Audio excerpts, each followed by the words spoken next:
lobby was very powerful.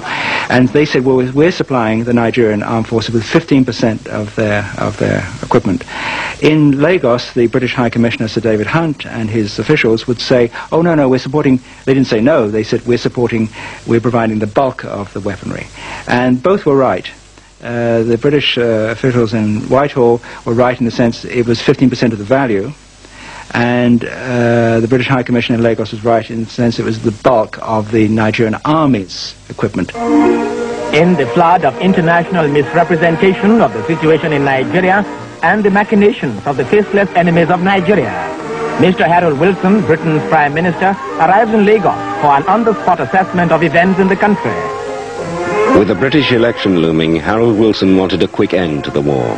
In 1969, Britain increased five-fold its supply of weapons to Nigeria.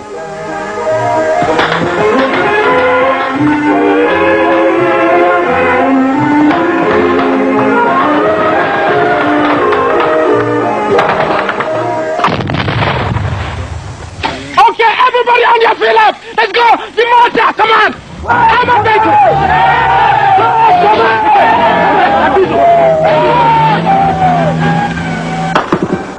I was there near the end, and the whole place was falling apart. The fronts were crumbling, the Nigerians were moving forward, Biafra was becoming smaller and smaller. But the Biafrans, especially the officials and the people we dealt with and the people we knew by then, they were marvelous at preserving everyday normality.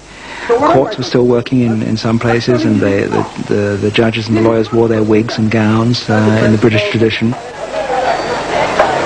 I never envisaged surrender. I don't have to apologize for that. I am trained to fight and to win. What do you say? And out spake brave Horatio, the captain of the gate.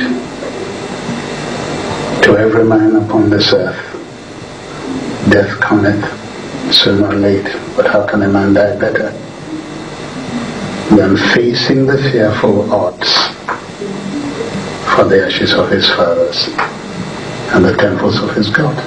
I think I did that, and I'm proud of it. We are sure to win the war, we are sure to win the war, we are. In desperation, Ojukwu mobilized a country boys brigade to raise morale by showing that a new generation was training to take its place at the front line. Fight on, brave boys, fight on! Heroes of our fatherland, pursue the enemy, harass him, destroy the invader. March on, brave boys, now that victory is in sight. March on, young men, beloved in heaven, march on. We are the Ojukwu Brigade country, we fight for Biafra land. They couldn't take any more. They were exhausted, obviously they were hungry, and the enclave was getting smaller and smaller, as eventually the sheer power of the Nigerian army and its weaponry and its armor took their toll. And the principal sort of sign to any observer's eye of the demoralization was the disappearing troops.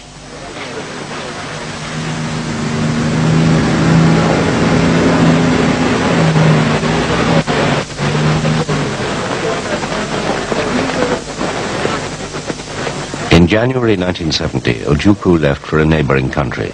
He claimed then, as he does now, that he went to negotiate a peace.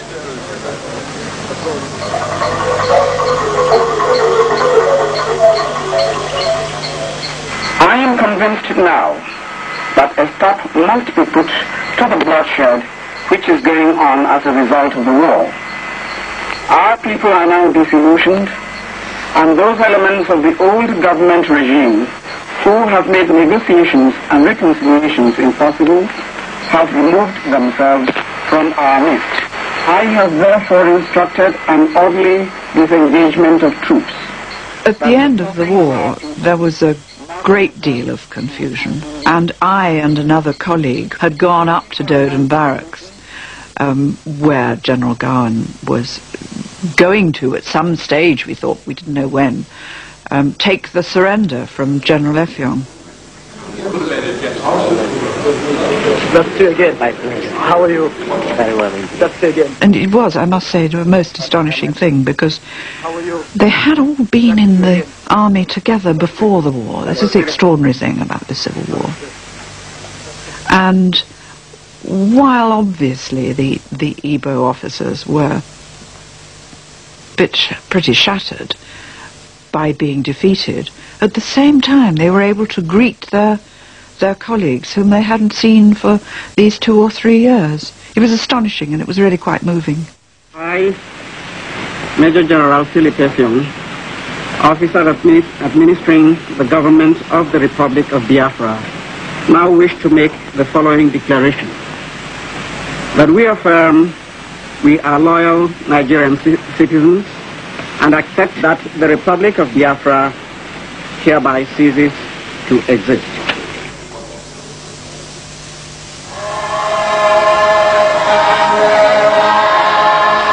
The war lasted nearly 3 years. No one knows for sure how many died. Estimates vary, between 100,000 and 2 million. People were so void of feeling. You had come at the end of 3 years to this. There was nothing to show for it. And yet you didn't know what would happen the next day, because the Nigerian soldiers were advancing to the rest of the heart of Biafra that they hadn't taken. And so people were both expectant, happy, disappointed. Feelings were mixed. People were looking forward to their loved ones if they were still alive. Families started looking for families. I now think that having a just case is not enough. You have to have the might. Might is right, after all. And I must say that I'm also one of those who have begun to see the intervention of God in a different way. So I don't know. You can't be the same after going through such an experience. Everybody, because it was a war, talks about the military achievements and what we did.